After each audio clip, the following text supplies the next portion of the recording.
Hi hello welcome to my YouTube channel Vasu Kannada vlogs. ಎಲ್ಲರೂ ಹೇಗಿದ್ದೀರಾ? ಎಲ್ಲರೂ ಚೆನ್ನಾಗಿದ್ದೀರಾ ಅಂದ್ಕೊಂಡಿದ್ದೀನಿ.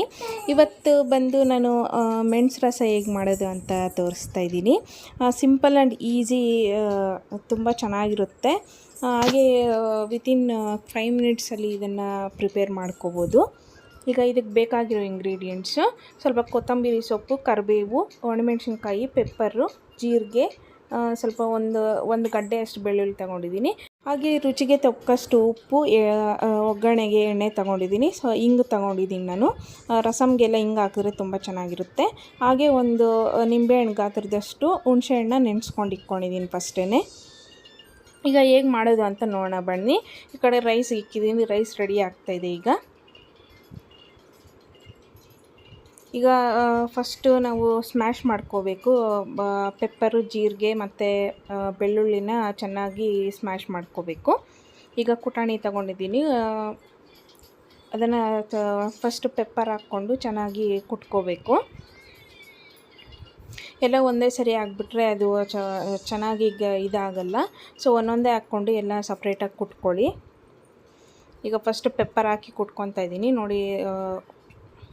ಜಾಸ್ತಿ ನುಣ್ಣಗೂ ಆಗಬಾರ್ದು, ಸ್ವಲ್ಪ ಅಲ್ಲಲ್ಲಿ ಸಿಗ್ತಾ ಇರಬೇಕು ಪೆಪ್ಪರು. ಈಗ ಅದಕ್ಕೆ ಜೀರಿಗೆನೂ ಹಾಕಿ ಕುಟ್ಕೊತಾ ಇದ್ದೀನಿ.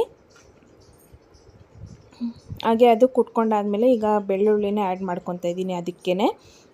ಅದನ್ನು ಚೆನ್ನಾಗಿ ಕುಟ್ಕೊಳ್ಳಿ. ಮತ್ತು ಇದಕ್ಕೇ ಚೆನ್ನಾಗಿ ಕುಟ್ಕೊಂಡಾದಮೇಲೆ ಕೊತ್ತಂಬರಿನ ಆ್ಯಡ್ ಮಾಡ್ತಾಯಿದ್ದೀನಿ. ನಾನು ರಸಮ್ಗೆ ಕಟ್ ಮಾಡೋಕ್ಕೋ ಬದಲು ಈ ಥರ ಕೊತ್ತಂಬರಿನ ಹಾಗೆ ಬೆಳ್ಳುಳ್ಳಿ ಜೊತೆನೇ ಕುಟ್ಕೊಂಡು ಹಾಕ್ಕೊಂಡ್ರೆ ಟೇಸ್ಟ್ ತುಂಬ ಚೆನ್ನಾಗಿರುತ್ತೆ. ನಾವು ಹಾಗೆ ಹಾಕಿದ್ರೆ ಅಷ್ಟೊಂದು ಟೇಸ್ಟ್ ಬರಲ್ಲ. ಒಂದು ಸರಿ ಈ ಥರ ಟ್ರೈ ಮಾಡಿ ನೀವು. ಈಗ ಒಂದು ಬೌಲ್ ತೊಗೊಂಡಿದ್ದೀನಿ, ಎಲ್ಲ ಟ್ರಾನ್ಸ್ಫರ್ ಮಾಡ್ಕೊಂಡಿದ್ದೀನಿ. ಈಗ ಹೇಗೆ ಮಾಡೋದು ಅಂತ ರಸಮ್ ನೋಡೋಣ ಬನ್ನಿ. ಈಗ ಪ್ಯಾನ್ ಇಟ್ಕೊಂಡು ಹೀಟಾದ್ಮೇಲೆ ಆಯಿಲ್ ಹಾಕ್ಕೋಬೇಕು. ಆಯಿಲ್ ಹೀಟಾದ್ಮೇಲೆ ಈಗ ಸಾಸಿವೆ ಹಾಕ್ಕೊತಾ ಇದ್ದೀನಿ ಒಗ್ಗರಣೆಗೆ. ಈಗ ಸಾಸಿವೆ ಎಣ್ಣೆಯಲ್ಲಿ ಚಿಟ್ಪಟ್ ಅಂದಾಗ ಸ್ವಲ್ಪ ಕರಿಬೇವು ಹಾಕ್ಕೊತಾ ಇದ್ದೀನಿ. ರಸಮ್ಗೆ ಕರಿಬೇವು ಜಾಸ್ತಿನೇ ಹಾಕ್ಕೊಳ್ಳಿ, ಚೆನ್ನಾಗಿರುತ್ತೆ. ಪ್ರತಿಯೊಂದಕ್ಕೂ ಅಷ್ಟೇ ಕರಿಬೇವು ಜಾಸ್ತಿ ಹಾಕಿದ್ರೆ ತುಂಬ ಟೇಸ್ಟು ಬರುತ್ತೆ, ಚೆನ್ನಾಗಿರುತ್ತೆ. ಈಗ ಕರಿಬೇವು, ಒಣಮೆಣ್ಸಿನ್ಕಾಯಿ ಹಾಕ್ಕೊಂಡಿದ್ದೀನಿ. ಒಣಮೆಣ್ಸಿನ್ಕಾಯಿ ಹಾಕ್ಕೊಬಿಟ್ಟು ಮಿಕ್ಸ್ ಮಾಡ್ಕೊಳ್ಳಿ, ಇಲ್ಲ ಕಪ್ಪಗಾಗ್ಬಿಡುತ್ತೆ, ಸೀದೋಗಿರೋ ಸ್ಮೆಲ್ ಬರುತ್ತೆ. ಈಗ ಅದು ಕುಟ್ಕೊಂಡಿರೋದೆಲ್ಲ ಹಾಕ್ಕೊಂಡು ಚೆನ್ನಾಗಿ ಮಿಕ್ಸ್ ಮಾಡ್ಕೊತಾ ಇದ್ದೀನಿ. ಸ್ವಲ್ಪ ಹಸಿ ವಾಸನೆ ಹೋಗೋವರೆಗೂ ಫ್ರೈ ಮಾಡ್ಕೊಳ್ಳಿ. ಮತ್ತು ಸ್ವಲ್ಪ ಹಿಂಗೆ ಆ್ಯಡ್ ಮಾಡ್ಕೊತಾ ಇದ್ದೀನಿ ಈಗಲೇ. ಚೆನ್ನಾಗಿ ಒಂದು 2 ನಿಮಿಷ ಚೆನ್ನಾಗಿ ಫ್ರೈ ಮಾಡ್ಕೊಳ್ಳಿ. ಬೆಳ್ಳುಳ್ಳಿ ಎಲ್ಲ ಹಸಿ ಸ್ಮೆಲ್ ಹೋಗಬೇಕು, ಚೆನ್ನಾಗಿರುತ್ತೆ ಆಗ ರಸಮ್ಮು. ಈಗ ಹುಣಸೆಹಣ್ಣು ನೆನೆಸ್ಕೊಂಡಿದ್ದಲ್ವ, ಅದನ್ನು ಕಿವುಚ್ಕೊಂಡು ಹಾಕ್ಕೊಂಡಿದ್ದೀನಿ. ನಿಮಗೆ ಹುಳಿ ಎಷ್ಟು ಬೇಕೋ ಅಷ್ಟು ನೋಡಿಕೊಂಡು ಆ್ಯಡ್ ಮಾಡ್ಕೊಳ್ಳಿ. ನಾನಿಲ್ಲಿ ಸ್ವಲ್ಪ ವಾಟರು ಆ್ಯಡ್ ಮಾಡ್ಕೊತಾ ಇದ್ದೀನಿ.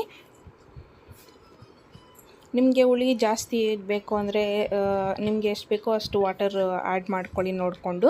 ಈಗ ರುಚಿಗೆ ತಕ್ಕಷ್ಟು ಉಪ್ಪು ಹಾಕಿದ್ದೀನಿ. ಈಗ ಚೆನ್ನಾಗಿ ಮಿಕ್ಸ್ ಮಾಡ್ಕೊತಾ ಇದ್ದೀನಿ. ಖಾರ ಸ್ವಲ್ಪ ಕಡಿಮೆ ಇತ್ತು, ಸೊ ನಾನು ಚಿಲ್ಲಿ ಪೌಡರ್ ಆ್ಯಡ್ ಮಾಡ್ಕೊಂಡಿದ್ದೀನಿ.